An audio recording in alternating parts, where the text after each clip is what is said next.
Bienvenue à Tête à Tête avec Jean-Emmanuel. Et aujourd'hui, comme beaucoup me l'ont demandé, je vais essayer de commenter pour vous un point d'actualité. J'avais pensé à plusieurs points d'actualité, mais je vais capitaliser sur un point d'actualité. Et vous pouvez imaginer de quoi il s'agit.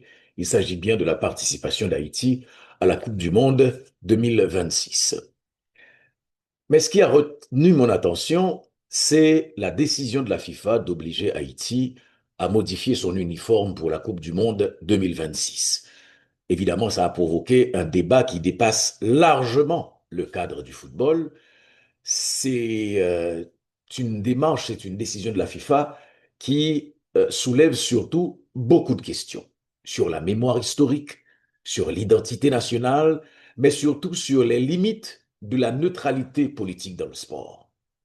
D'abord, je commencerai par faire une mise en contexte sur l'uniforme conçu par l'équipementier Saïta qui comportait des illustrations inspirées de la bataille de Vertières de 1803, comme vous le savez, l'affrontement décisif qui mena à l'indépendance d'Haïti et à la naissance de la première république noire libre du monde.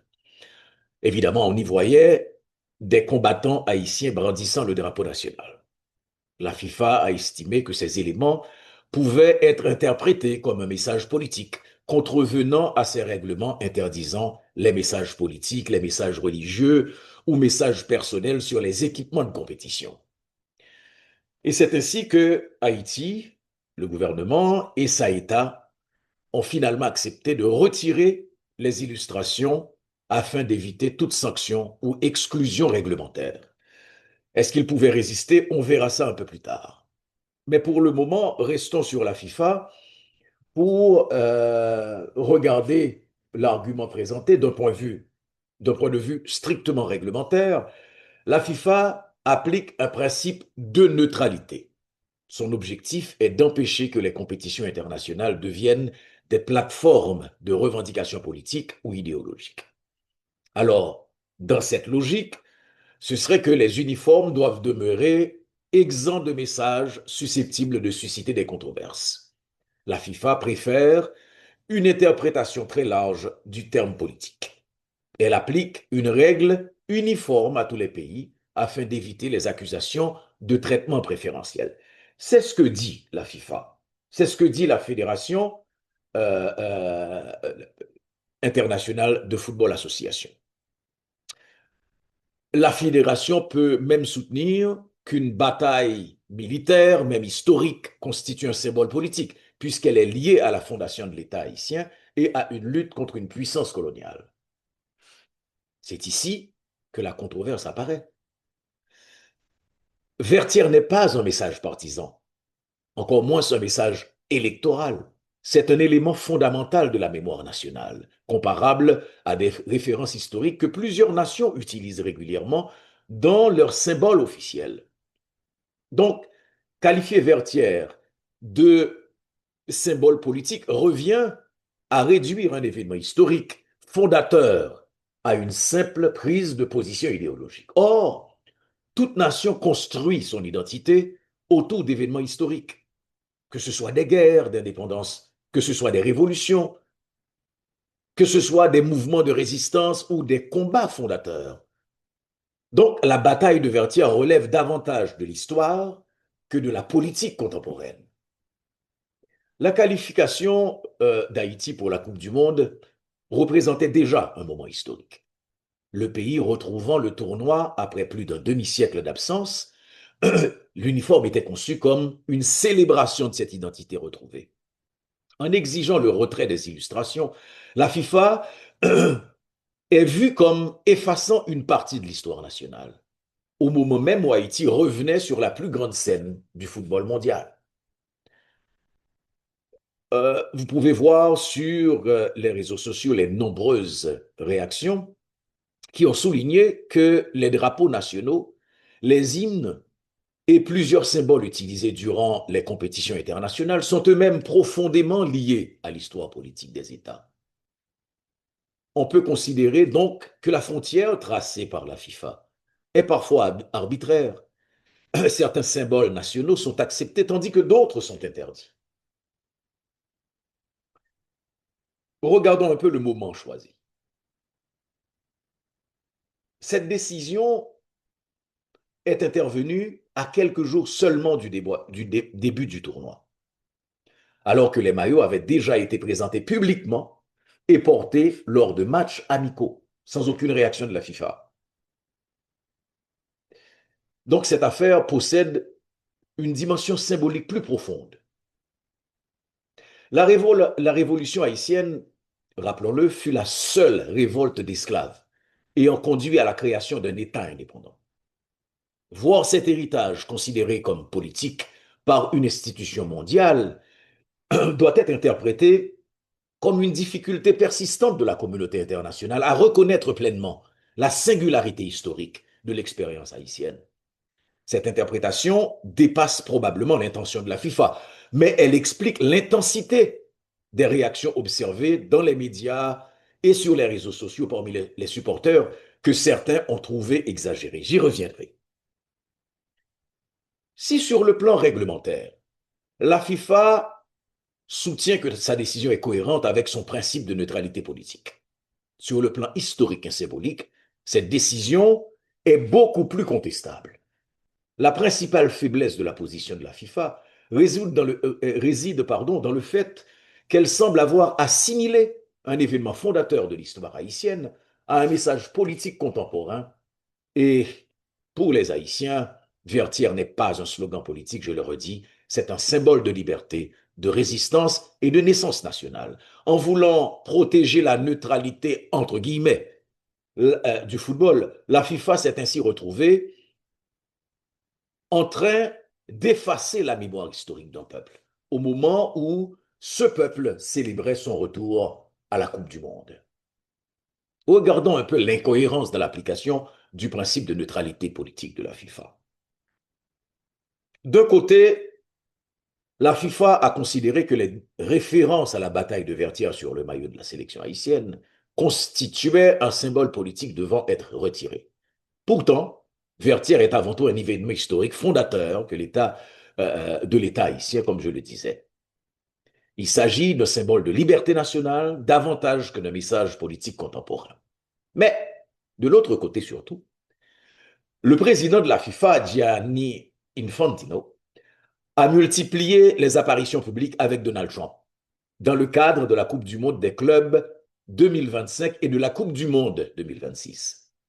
La FIFA a notamment organisé à la Maison-Blanche le dévoilement du trophée de la Coupe du Monde des clubs et travaillé étroitement avec l'administration Trump pour la préparation des compétitions. Rappelons que Donald Trump lui-même a affirmé que la FIFA lui avait laissé le trophée original de la Coupe du Monde des clubs au bureau ovale et que c'est une réplique qui avait été remise au club vainqueur. Plusieurs médias ont rapporté cette déclaration ainsi que la proximité croissante entre Infantino et Trump. Plus encore, en décembre 2025, Trump a reçu le premier FIFA Peace Prize, un prix créé par la FIFA et remis personnellement par Gianni Infantino. Cette décision a suscité des accusations directes de violation du principe de neutralité politique de la FIFA et a même entraîné une plainte d'organisation de surveillance du sport. Parce que si un symbole historique de l'indépendance haïtienne est jugé trop politique pour figurer sur un maillot, alors la remise d'un prix officiel de la FIFA à un président en exercice, personnalité politique parmi les plus polarisantes du monde, vous êtes d'accord que ça apparaît comme un geste beaucoup plus explicitement politique. On avait entendu des défenseurs de la FIFA disant que le prix remis à Donald Trump relevait de la diplomatie institutionnelle et de la reconnaissance de son soutien à l'organisation de la Coupe du Monde, tandis que les règlements sur les maillots sont appliqués de manière différente. Cependant, cette distinction ne convainc pas. De point de vue analytique, ce n'est pas tant la décision concernant le maillot haïtien qui a choqué que le contraste entre la rigueur appliquée à un symbole historique haïtien et la souplesse dont la FIFA a fait preuve dans ses relations avec Trump. C'est ce contraste qui nourrit aujourd'hui les accusations de deux poids et deux mesures face à la FIFA, envers la FIFA. Euh, D'autant que, entre nous, plusieurs pays ont sur leur chandail des symboles politiques. La décision de la FIFA concernant le maillot haïtien pose un problème fondamental, la frontière entre histoire, identité nationale et politique, qui est extrêmement difficile à tracer. Presque tous les États modernes sont nés à la suite d'événements qui furent, à leur époque, profondément politiques et souvent militaires. Je prendrai des exemples comme les États-Unis, qui célèbrent régulièrement leur guerre d'indépendance contre la Grande-Bretagne dans leur iconographie nationale. La France fait constamment référence à la Révolution française, événement éminemment politique. Ça, c'est sans parler de l'hymne national de la France. Le Mexique utilise fréquemment des symboles liés à la guerre d'indépendance et à la Révolution mexicaine. L'Algérie met souvent en avant la lutte de libération contre la colonisation française. Plusieurs sélections africaines incorporent des références à des héros de l'indépendance ou à des symboles anticoloniaux. La Croatie, la Serbie ou même la Grèce utilisent parfois des références historiques liées à leur lutte nationale. Alors, si l'on applique une définition très large du politique, pratiquement tous ces symboles pourraient être remis en question. C'est pourquoi nous disons que la bataille de Vertières n'était pas un message politique contemporain, mais un élément du patrimoine historique haïtien. Donc, l'image de Vertières sur le maillot haïtien était comparable à l'utilisation par d'autres nations de symboles rappelant leur naissance ou leur émancipation. On a entendu aussi la FIFA ou des défenseurs de la FIFA dire qu'il existait une différence entre un symbole national officiel déjà intégré à l'identité de l'État, comme le drapeau, les armoiries, la devise, et une représentation explicite d'un événement militaire ou révolutionnaire sur un équipement sportif. Mais cette distinction est contestable, car le drapeau haïtien lui-même est né de la révolution haïtienne. Tout comme de nombreux drapeaux et emblèmes nationaux dans le monde sont issus de guerres, de révolutions ou de luttes d'indépendance. Dans une perspective euh, plus critique, disons que la FIFA a adopté une interprétation particulièrement restrictive dans le cas haïtien. Mais la question qui se pose alors n'est pas seulement de savoir si Vertières est un symbole politique, mais pourquoi certains récits historiques nationaux sont considérés comme du patrimoine culturel alors que d'autres sont perçus comme des messages politiques. Et c'est cette interrogation qui donne à l'affaire une portée dépassant largement le football.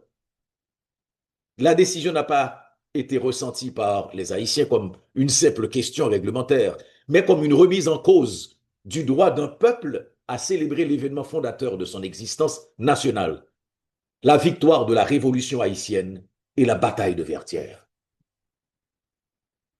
Maintenant, il y a d'autres gens qui m'ont dit pourquoi on n'a pas contesté. Est-ce que Haïti aurait pu ou aurait dû protester contre la décision de la FIFA sur le chandail? Oui, Haïti aurait pu protester. Mais la question de savoir si elle aurait dû le faire est un peu plus complexe.